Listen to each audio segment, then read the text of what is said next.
Like a ugly shade of yellow, not gonna lie. Yeah, it's not the most flattering shade of yellow. So mustard is a pretty good. It's a pretty good way to describe it. Oh my goodness! All right, we see the slingshots coming in clutch right now, stopping Robin in their tracks from trying to set up the very deadly Hellfire or Arcfire. Oh my goodness! What is this? Oh Infinite. no! Okay. Oh, No, he fixed it. He saved. So Zercon, New Jersey native. I know that for sure. More Central Jersey, I believe.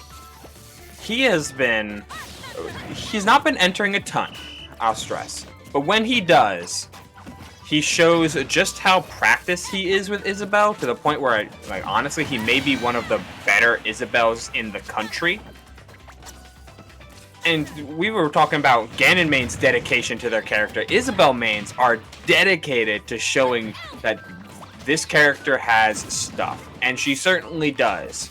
But it's a lot of weird stuff. It's the same way that Villager has weird stuff. And you don't have the things like frame 3 Nair to compensate for it. Actually, Isabelle's Nair might be frame 3. Let me check that. Ooh, oh no! Have we seen the? Oh, not again! No. Down smash? No, he's just gonna keep it going. Oh, okay. Like, no, Isabelle up tilt's crazy, but I'm surprised. The balloon? Are you kidding me, bro? Hey, that's character specific tech to block the Arcfire, whether intentional or not. That's pretty funny.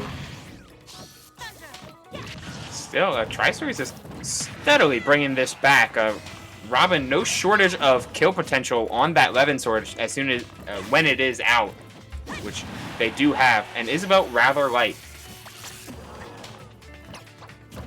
Oh, you ran out of Arcfires. Especially when a Thoron doesn't quite land its mark. I don't know how good Thoron is in this matchup. Because, like, Arc Thunder and L Thunder are always pretty good, and that's just a true setup. But holding on to Thoron seems dangerous, while utilizing just level 1 Thunder may provide a little bit more coverage to the constantly airborne Isabelle. Also, Isabelle neutral air is frame 5. Today we learned. Yeah, there's your frame data lesson for tonight, guys. Today we learned that knowing is half the battle. All the stuff. Oh, good parry. I feel like Zercon has just had so many, like, quote-unquote clip moments beyond getting the infinite twice.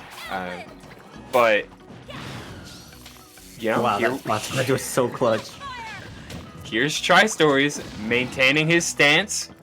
Good grab on the sword. Oh, okay, this is such a scary spot because Arcfire is on deck and you have the Thoron! Yep. There it is. that's how it goes. And I want to delve into that setup a little bit, because if you space the Arc Thunder right, then Arc Thunder Thoron at mid to high percents covers everything. Because Arc Thunder will catch, or Arcfire will catch neutral getup and jump. The Thoron will also catch jump, and the Arcfire will also hit you upwards for hanging on ledge should you space it correctly. The Arc Thunder, meanwhile, covers roll in, so you can't wait, you can't jump, you can't ledge hop, and you can't neutral stand. So you just get to die.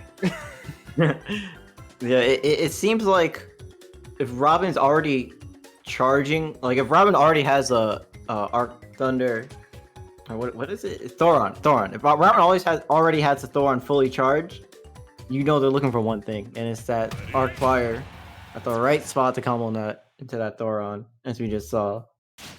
Yeah, it doesn't work at low percents because most characters have enough ledge invincibility to just wait it out.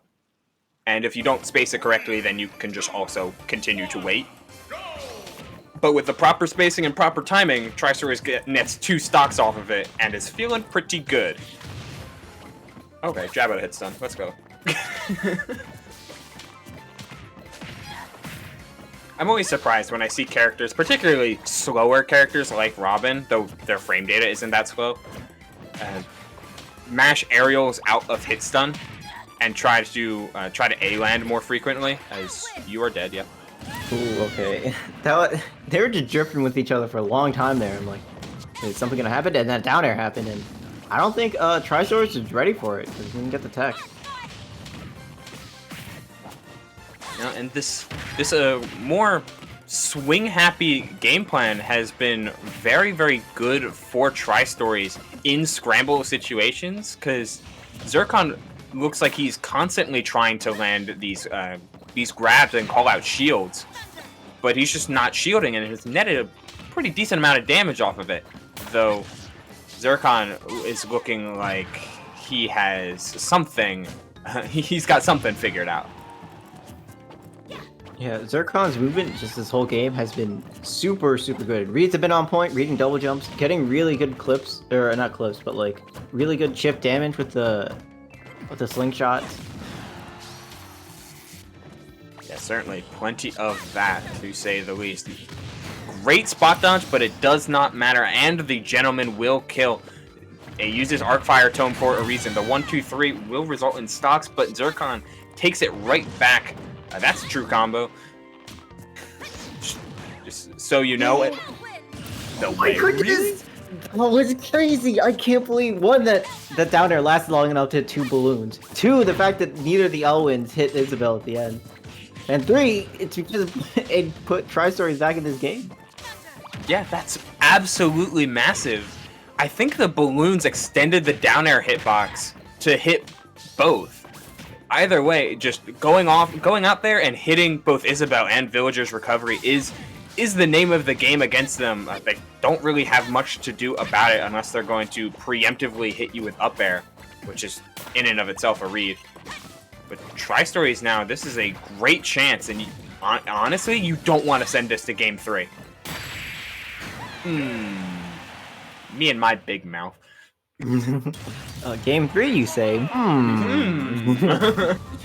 Sounds enticing.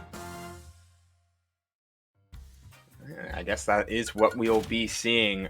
Oh man, stages in this matchup sound like so weird, because it feels like both characters like similar stages, and also I would be very surprised if either player is experienced enough in the matchup to know what to pick. It's like, oh yes, this is good for Isabelle, but bad for Robin. Like, I don't think there's a stage in this collision rule set that fits the description. Yeah, I agree. It's just who knows this matchup? It's just so obscure. Like, both these characters you don't see a lot, and then put them together in a matchup like very few people probably know, at more than like a surface level. I mean, I wouldn't be surprised just to see it running back to small battlefield. That's a super neutral stage that favors both characters. I would like to see Tristories try to implement a little bit more platform pressure.